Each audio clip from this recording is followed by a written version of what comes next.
अस्सलाम वालेकुम viewers, welcome to my channel. आज मैं आप लोग के साथ शेयर करने जा रही हूँ आलू और चने की कबाब की बहुत ही आसान रेसिपी। इस रेसिपी को बनाने के लिए बहुत ज़्यादा इंग्रेडिएंट्स की ज़रूरत नहीं होती। घर में मौजूद जो इजीली चीज़ें अवेलेबल होती हैं, आप उससे आसानी से इस रेसिपी को बना सकते हैं। तो चलिए स्टार्ट करते हैं अपनी रेसिपी।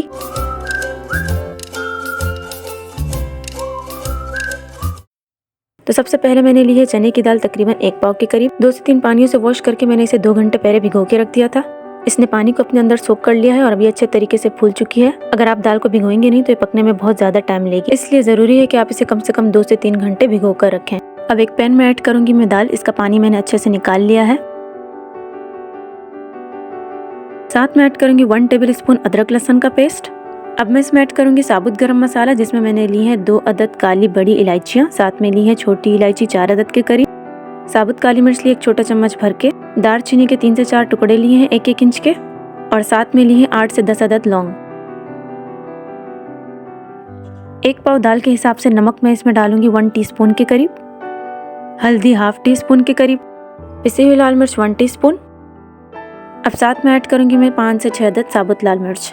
अब इसमें ऐड करेंगे हम 1 से 1.5 मग के करीब पानी। ध्यान रखिएगा कि पानी आपने बिल्कुल भी ज्यादा यूज नहीं करना, क्योंकि अगर आपने बहुत ज्यादा पानी डाला तो दाल आटे की तरह गल जाएगी, जबकि हमें कबाब की रेसिपी में दाल जो है वो थोड़ी हार्ड चाहिए, सख्त चाहिए। अब हम इसे इसी पानी में ढककर उस वक्त तक पकाएंगे जब तक कि इसका पानी मुकम्मल तौर पर खुश्क ना हो जाए। अगर आपको लगे कि दाल अभी गली नहीं है तो आप थोड़ा सा पानी और भी ऐड कर सकते हैं और इसे मीडियम फ्लेम पर पकाएंगे।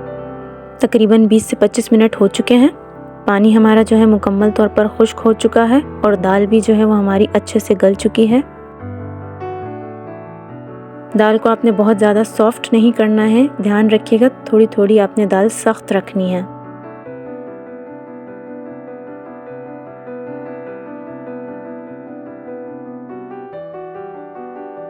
अब मुझे इस दाल को कूटना है, तो सबसे पहले मैं इसके अंदर जो हमने गरम मसाले डाले थे, ख़ास तौर पर बड़ी इलायची और छोटी इलायची और दालचीनी, में इनको निकाल लूँगी, क्योंकि इनका फ्लेवर जो है वो पकने के दौरान दाल में ऐड हो चुका है, तो मुझे अब इनकी ज़रूरत नहीं है। मैंने लौंग और काली मिर्च को रहने दिया है। अगर आप चाहें तो आप लौंग और काली मिर्च को निकाल भी सकते हैं। अब बारी है इसकी कुटाई की, तो मैं अपना देसी तरीका यूज करूंगी इसको कूटने का, और ये डंडा इतना यूजफुल टूल है कि आप अपने किचन का तकरीबन सारा काम इसकी हेल्प से कर सकते हैं। बस हाथों की एफर्ट और थोड़ी सी एनर्जी चाहिए होती है, लेकिन इसका एंड रिजल्ट बहुत जबरदस्त होता है मशीनों के मुकाबले में भी। जैसा कि अब आपके सामने है, ये कितने अच्छे तरीके से कूट चुका है।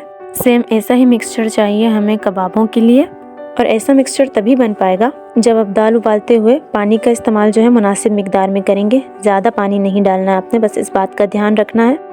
दूसरी तरफ मैंने लिए हैं आलू, तकरीबन आधा किलो के करीब हैं ये, और इनको मैंने रूम टेम्परेचर पर ठंडा कर लिया है। आप चाहे तो इन्हें रेफ्रिजरेट भी कर सकते हैं। ठंडा करने से ये स्टिकी नहीं होंगे, हाथों पे चिपकेंगे भी नहीं। और आपने ये भी ध्यान रखना है कि इनको हार्ड बॉईल करना है, ज़्यादा नरम बॉईल नहीं करना है। अब इन आलूओं को हम हाथों की मदद से मैश कर लेंगे। अब इसमें ऐड करूंगी मैं एक दरमियाने साइज का चॉप किया हुआ प्याज, 1 टीस्पून के करीब नमक, 1 टीस्पून फुल कुटी हुई लाल मिर्च, 1 टीस्पून के करीब चाट मसाला और पुदीना आधी गट्ठी के करीब, और साथ में ऐड करेंगे हम चने की दाल का बनाया हुआ मिक्सचर। और बिना हाथों पे तेल या पानी लगाए बगैर हम इनको अच्छे तरीके से मिक्स कर लेंगे। और मैंने इसमें किसी भी बाइंडिंग का यूज नहीं किया है, जैसे कि कॉर्नफ्लोर या फिर चावलों का आटा, क्योंकि चने की दाल का मिक्सचर मैंने सख्त रखा था और आलू भी मैंने हार्ड यानी सख्त बॉयल किए थे, ज़्यादा सॉफ्ट नहीं रखे, तो ये दोनों आपस में अच्छे से बाइंड हो जाएंगे।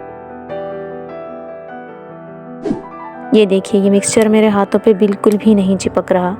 तो अब बारी है इनके कबाब बनाने की। कबाब बनाने के लिए मैं हाथों पे लगाऊंगी ऑयल, और अब हम इनके बनाएंगे मीडियम साइज के कबाब। ना तो ज़्यादा इनको रखना है मोटा अंदर से और ना ही ज़्यादा पतला, बल्कि दरमियाने साइज के आपने इनको बनाने हैं।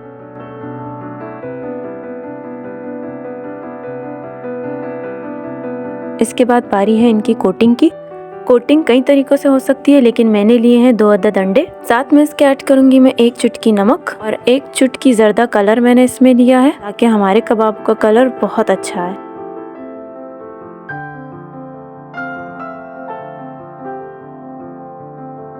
अब हम इन कबाबों को लो टू मीडियम फ्लेम पर फ्राई करेंगे। ज़्यादा हाई फ्लेम पर फ्राई नहीं करना है और डीप फ्राई भी नहीं करना है, बल्कि शैलो फ्राई करना है। ये छोटी छोटी टिप्स हैं, अगर आप इन टिप्स को फॉलो करते हुए कबाब बनाएंगे तो आपके कबाब बिल्कुल भी नहीं टूटेंगे। और हर साइड को आपने तकरीबन 1 से 2 मिनट पकाना है, ज़्यादा नहीं पकाना, क्योंकि ऑलरेडी हमारे दाल और हमारे जो आलू हैं वो पके हुए हैं। हमने सिर्फ इनकी बाहर की लेयर को कलरिंग देनी है। तो जब ये एक तरफ से लाइट गोल्डन हो जाए तो आपने इनको पलट देना। पलटने के बाद भी आपने इनको 1 से 2 मिनट फ्राई करना है, ज़्यादा फ्राई नहीं करना।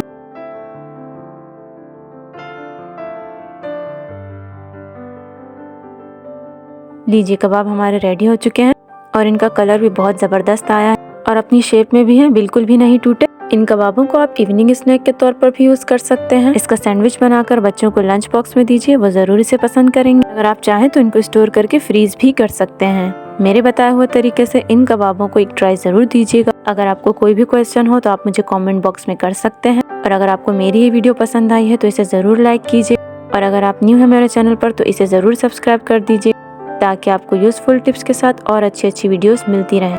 मिलूंगी आपसे नेक्स्ट वीडियो में एक और आसान रेसिपी के साथ। तब तक के लिए मुझे दीजिए इजाज़त। अल्लाह हाफिज़।